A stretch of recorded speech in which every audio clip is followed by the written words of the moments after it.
Hello everyone, आपके अपने channel Rakesh Sharma maths अड्डा में आप सभी लोगों का स्वागत है। आज हम बात करते हैं समाकलन की। और समाकलन की आज हम बात करेंगे उनकी विधियों की। देखो समाकलन की विधियां क्या होती हैं। समाकलन की हमारे पास विधियां तीन प्रकार की होती हैं। समाकलन की विधियां तीन प्रकार की होती हैं। पहली जो विधि होती है वो होती है प्रतिस्थापन। दूसरा होता है आंशिक भिन्न में कन्वर्ट करके, आंशिक भिन्न रूप। और तीसरी जो विधि है वो है हमारे पास यहां से खंडन समाकलन।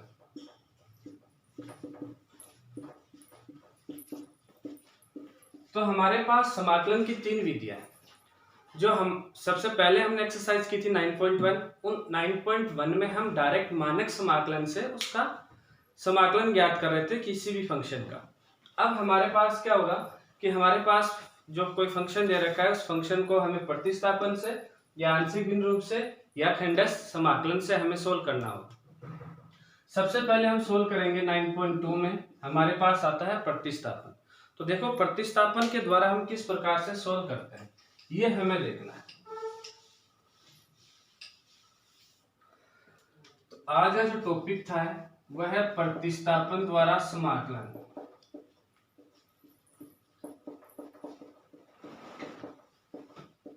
देखो कि यदि मेरे पास कोई फंक्शन है और उस फंक्शन का मैं इंटीग्रेशन कर रहा हूं x के सापेक्ष, तो उसका इंटीग्रेशन क्या होगा कि इंटीग्रेशन f(x) इंटू dx।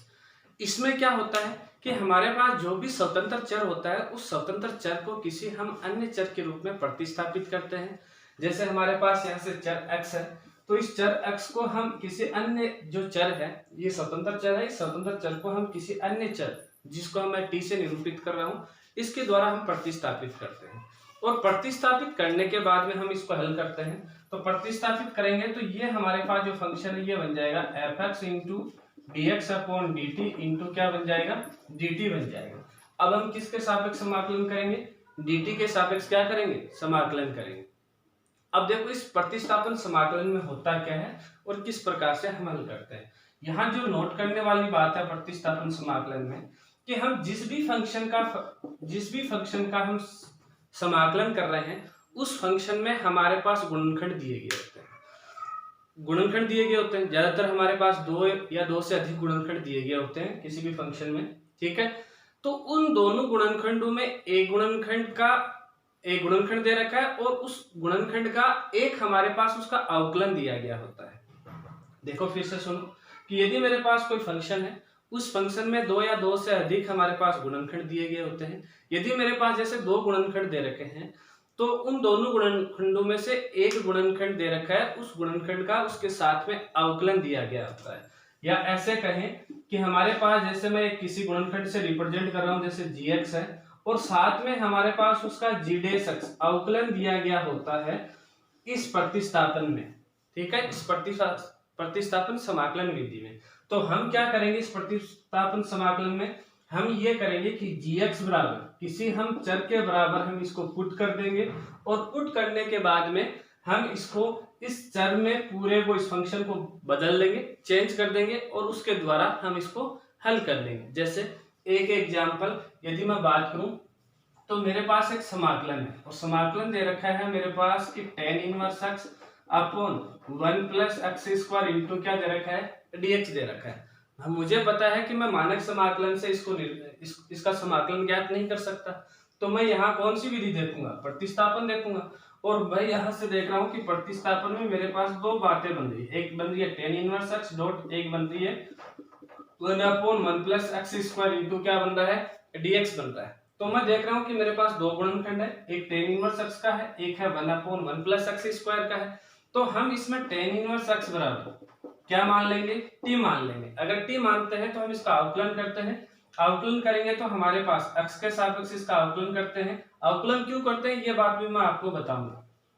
पहले अवकलन करते हैं तो यहां से आता है 1 upon 1 plus x square into dx upon dt, मतलब t के सापेक्ष या x के सापेक्ष अवकलन करते हैं तो हमारे पास यहाँ ये आ जाएगा इक्वल टू आएगा कि dt अपॉन क्या आया dx। इस dx को मैं इधर लिया हूं तो 1 upon 1 plus x square into dx equal to क्या आ चुका है dt आ चुका है। तो इसका मतलब हुआ कि हम इसको किस वेरिएबल में चेंज कर रहे हैं, t में कर रहे हैं। तो अब हमारे पास इसका समाकलन भी किसके सापेक्ष होगा, t के सापेक्ष होगा। अगर t के सापेक्ष इसका समाकलन होता है तो हमारे पास ये जो वेरिएबल है, जहां जहां x है वहां भी हमारे पास क्या आना चाहिए, t आना चाहिए। तो इसको कन्वर्ट करने के लिए हमें किसकी आवश्यकता होती है, dt की आवश्यकता होती है। और यहाँ हम देख रहे हैं कि 1 plus x square 1 plus x square into d x किसके इक्वल हो रहा है, dt के। तो ये भाग क्या बन जाएगा, यहाँ से हमारे पास क्या बना बताओ जरा, ये बना समाकलन। tan इनवर्स x बराबर हमने क्या माना था, t माना था, तो यहाँ तो हम t लिख देंगे और इसकी जगह हमारे पास क्या आ रहा है, dt आ रहा है। अब देखो ये हमारे पास मानक समाकलन बन गया, और मानक समाकलन बन गया है तो हम इसका डायरेक्ट समाकलन कर सकते हैं। और इसका समाकलन देखें तो हमारे पास क्या आएगा, टी स्क्वायर अपॉन 2 प्लस क्या आता है, सी आ जाता है। अब हम पुनः किसका मान पुट करेंगे, टी का, क्यों, क्योंकि हमारे पास समाकलन किसका है, एक्स के चर, जो स्वतंत्र एक्स चर है उसके रूप में दे रखा है। तो यहाँ से हमारे पास टी की वैल्यू थी tan इनवर्स एक्स का क्या बन गया, ये होल स्क्वायर अपॉन 2 प्लस क्या आ गया, सी। ये इसका आंसर हो चुका है। तो इस प्रकार से हमारे पास यहाँ से समाकलन चलने हैं, जो प्रतिस्थापन द्वारा क्या होगा, समाकलन होगा। इसका एक भाग इसमें है और उसका दूसरा जो भाग है वो 9.3 में है, जो हम 9.3 में हल करेंगे। तो सबसे पहले हम हल करते हैं एक्सरसाइज 9.2 को। 9.2 में देखिए,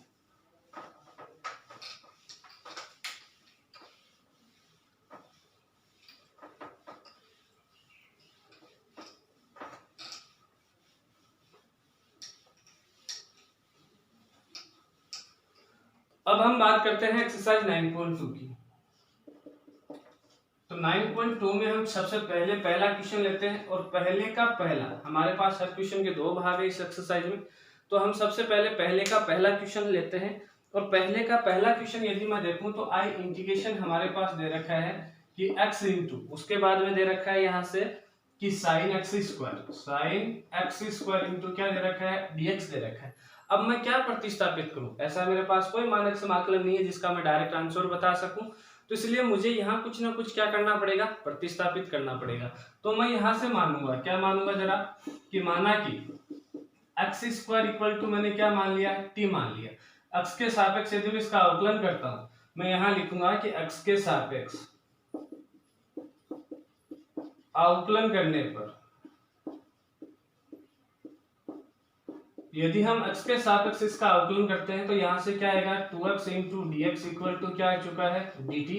और मैं देख रहा हूँ कि यहाँ हमारे पास मिल क्या सकता है, dx के साथ में, dx के साथ में हमारे पास मिला केवल और केवल क्या मिला, x मिला। या देखो आप इसको ऐसा नहीं लिखना चाहो तो मैं एक स्टेप और बढ़ा देता हूँ कि x के सापेक्ष अवकलन करने पर क्या आएगा कि dt अपॉन क्या है, dx। इस dx को इधर ले जाएंगे तो 2x इंटू ये dx बन गया। नेक्स्ट टाइम से मैं डायरेक्ट लिखूंगा, आप ये बात जरूर ध्यान में रखिएगा।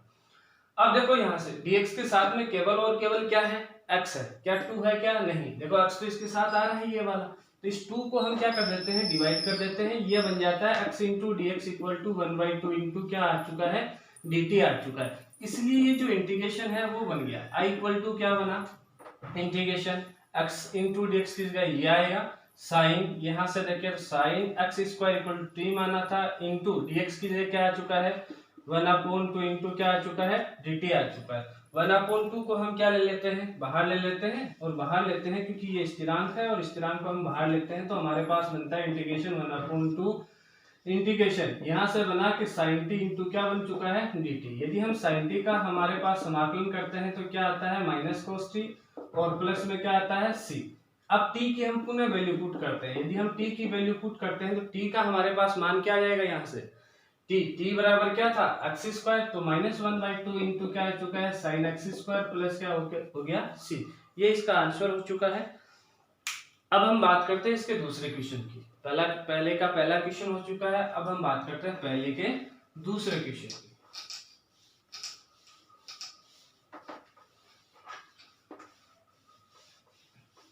यदि हम पहले के दूसरे क्वेश्चन की बात करते हैं तो दूसरे क्वेश्चन में हमारे पास है क्या, यहाँ से हमारे पास दे रखा है कि आई इंटीग्रेशन, देखो जरा यहाँ से देखते हैं तो हमारे पास यहाँ से गिवन है x इंटू की root x square plus 1 into दे रखा है dx। अब क्या करें, एक बार फिर से मानक समाकलन बनी, तो हमें यहाँ फिर से क्या लगाना होगा, प्रतिस्थापन लगाना होगा। और प्रतिस्थापन किस प्रकार से करते हैं वो देखो, फिर से हम कहेंगे, क्या कहेंगे कि माना कि, क्या माना मैंने यहाँ से कि x square plus 1 equal to क्या मान लिया, टी मान लिया। अब यही क्यों माना, देखो इसका कारण, एक्स को मानेंगे टी के बराबर तो dx इक्वल टू dt आएगा, और एक्स रूट वाले को मानेंगे तो वहां से रूट आएगा, तो नीचे की तरफ हमारे पास रूट नहीं है, अवकलन करेंगे तो इसलिए हमारे पास ऑप्शन बचा कि एक्स स्क्वायर प्लस 1 को ही क्या मान लिया जाए, टी मान लिया जाए। एक कहानी और आती है कि यदि सर मैं एक्स स्क्वायर को टी मान लूं तो क्या हो, यदि आप एक्स स्क्वायर को टी मान लेते हैं तो ये कॉम्प्लिकेटेड बनने की संभावना ज्यादा रहती है। ये तो इजी है, ये तो हल हो जाएगा, और परंतु इसके कॉम्प्लिकेटेड होने की संभावना क्या रहती है, ज्यादा रहती है। तो इसलिए आप ध्यान रखना कि जो हो सके रूट में उसको पूरे को ही हमें क्या मानना है, टी मानना है। तो माना कि x square plus 1 equal to क्या हुआ, टी। मैं कहूंगा एक्स के सापेक्ष क्या करने पर अवकलन, क्या आया यहाँ से 2x, 1 क्या करेंगे 0 इंटू dx बराबर क्या आ चुका है, dt आ चुका है। इधर क्या है x इंटू dx है, तो यहाँ से x इंटू dx रखते हैं, तो यहाँ से आ जाएगा 1/2 इंटू क्या बन चुका है dt।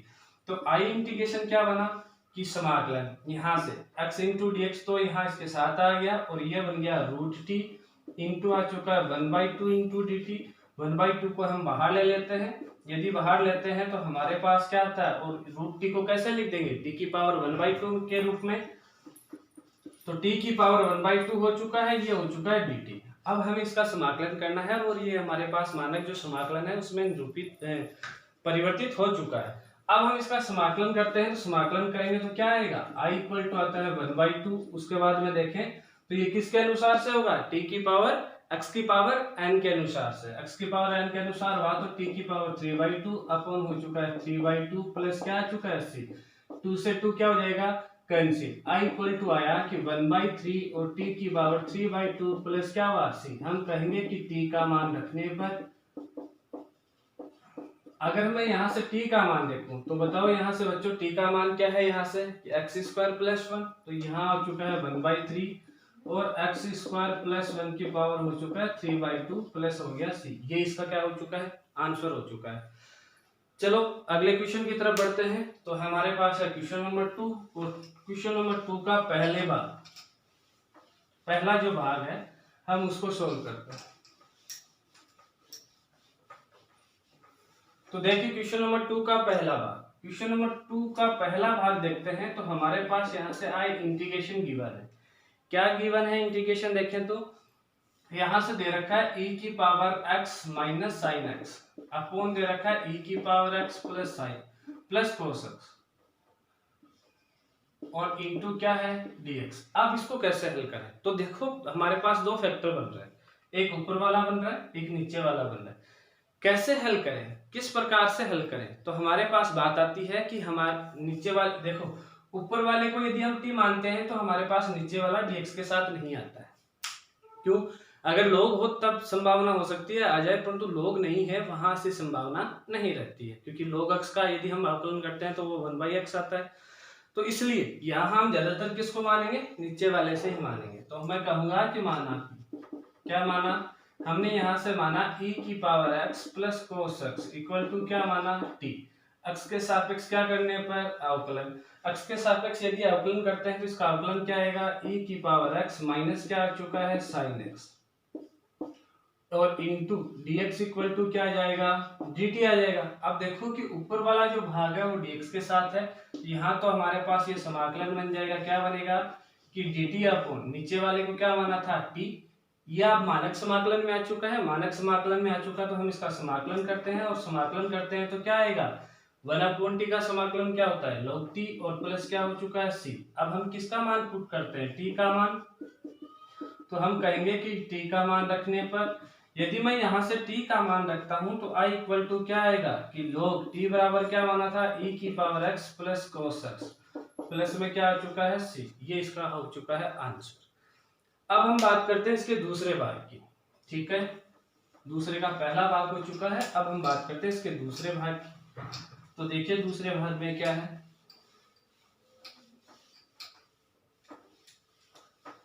तो देखो इसका दूसरा भाग, क्वेश्चन नंबर 2 का दूसरा भाग, दूसरे भाग में हमारे पास यहाँ से गिवन है, क्या गिवन है कि e की पावर x अपॉन की रूट 1 प्लस e की पावर x कि आई इंटीग्रेशन दे रखा है हमारे पास यहाँ से कि e की पावर x अपॉन की रूट 1 प्लस e की पावर x इंटू dx। अब करें तो हम इसको कैसे हल करें, हमारे पास दो बातें आती हैं, एक पहली ऊपर वाला फैक्टर, एक आता है नीचे दूसरा वाला फैक्टर। ठीक है, किसको माने, नीचे वाले को मानते हैं ज्यादातर, मैंने यही कहा यदि लोग नहीं है तो नीचे वाले को मानते हैं। तो नीचे वाले भी हम देख रहे हैं कि हमारे पास क्या आ रहा है, रूट आ रहा है। तो अभी अभी मैंने बात बताई थी कि रूट को हम साथ में बहुत ही कम चांस होता है, 99% होता है कि हम रूट को साथ में टी माने।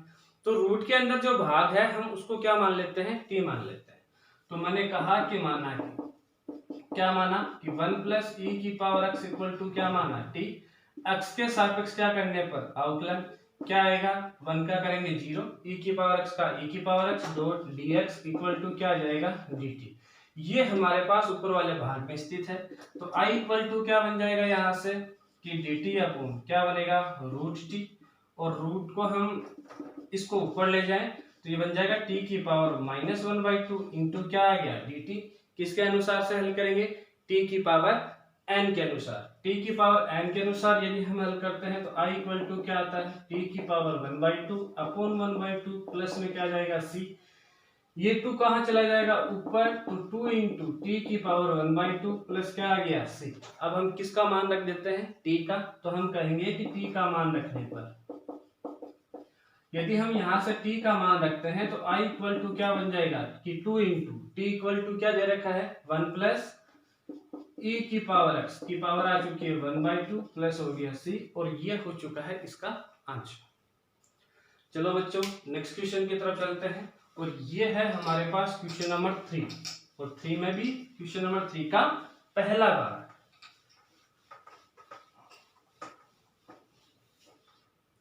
तो क्वेश्चन नंबर 3 का यदि हम पहला भाग देखें तो पहला भाग हम देखते हैं, और आई इंटीग्रेशन हमारे पास यहां से दे रखा है, क्या गिवन है कि रूट दे रखा है e की पावर x रूट e की power x plus 1 into dx। ये देखो क्वेश्चन तो है वैसे अभी 9.3 का, ठीक है, फिर भी मैं आपको बता देता हूँ, ये जो क्वेश्चन है 9.3 जो एक्सरसाइज है उसके लिए है, परंतु यहाँ दे रखा है तो हम इसको हल कर लेते हैं।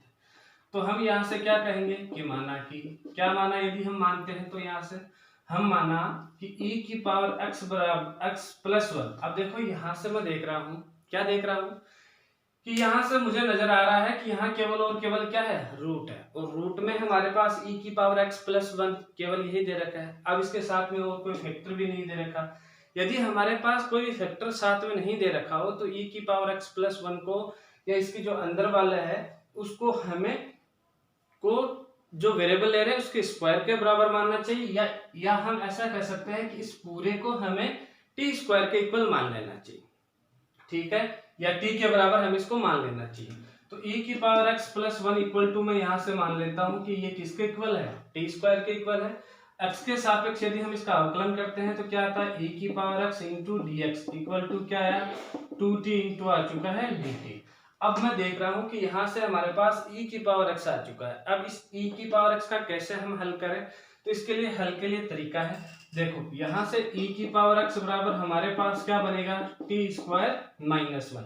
तो यहाँ मैं वो वैल्यू पुट करता हूं, तो यहाँ आ गया हमारे पास t square minus 1 into d x equal to आ गया 2t इंटू हमारे पास आ चुका है dt।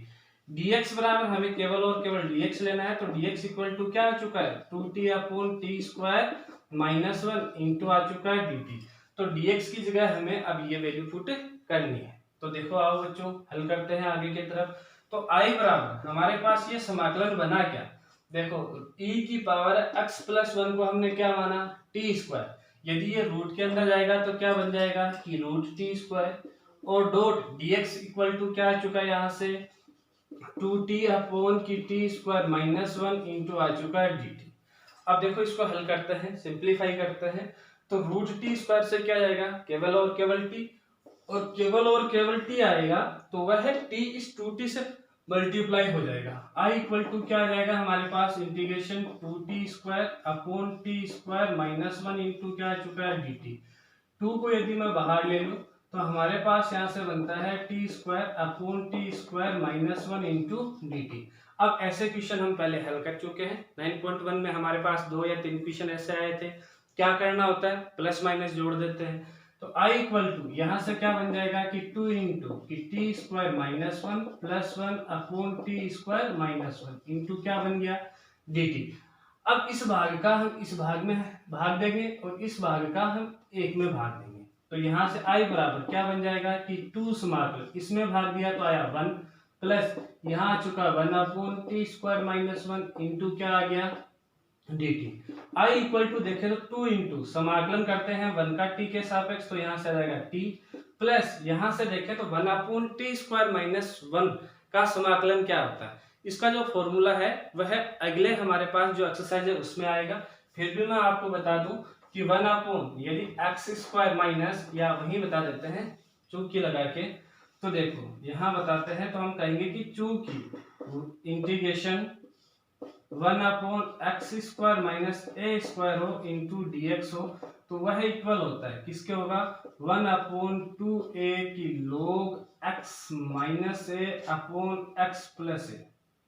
इसको और यहाँ बड़ा लिखते हैं तो देखो हम कहेंगे कि चूंकि integration 1 upon x square minus a square into d x वह इक्वल होता है 1 अपॉन 2a और log x minus a upon x plus a plus में आएगा c। ये इसका फॉर्मूला होता है, कौन से का, इस बात का। तो हम इसको हल करते हैं तो i इक्वल टू क्या बन जाएगा 2 इंटू टी प्लस, यहाँ से फॉर्मूला अप्लाई किया तो 1 अपॉन 2 आएगा केवल और केवल, और log क्या बना कि t minus 1 upon T plus 1 plus क्या हो गया c। अब हम किसकी वैल्यू पुट कर देते हैं, t की। तो t की वैल्यू पुट करते हैं तो i इक्वल टू क्या आ गया कि 2 इंटू टी बराबर यहाँ से क्या है e की power x plus 1 equal to क्या है टी स्क्वायर। तो t की वैल्यू क्या आ जाएगी कि रूट एफ e की पावर x प्लस 1। तो यह आ गया कि रूट e की पावर x प्लस 1 प्लस 1/2, और log यहाँ से बनता है कि रूट e की power x plus 1 minus 1 upon की रूट e की पावर x प्लस 1 और प्लस 1 और प्लस में क्या आ गया c। ये इसका क्या हो चुका है, आंसर हो चुका है बच्चों। ठीक है, तो तीसरे का हमने पहला भाग कर लिया। अब हम बात करते हैं तीसरे के दूसरे भाग।